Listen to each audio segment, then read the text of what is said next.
Hi guys, who doesn't love paneer tikka?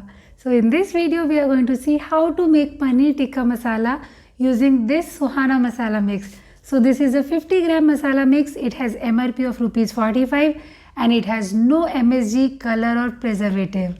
Coming to the recipe, empty entire masala mix in a bowl and add 100 ml of milk to it.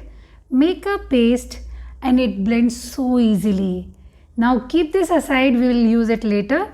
Now take a pan and heat 2 spoons of oil.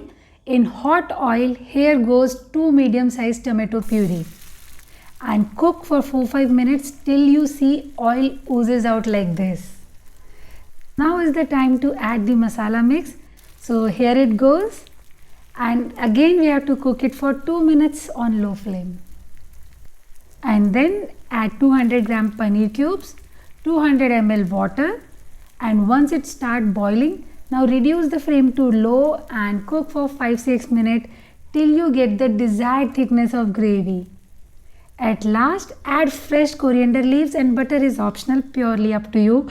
Serve it right away and it tastes so amazing. Perfect blend of spices and creamy cashew nut gravy make this paneer dish memorable, and this will appeal to all. Even kids are gonna love this. This masala mix has everything in it. You won't have to add any masala, not even salt.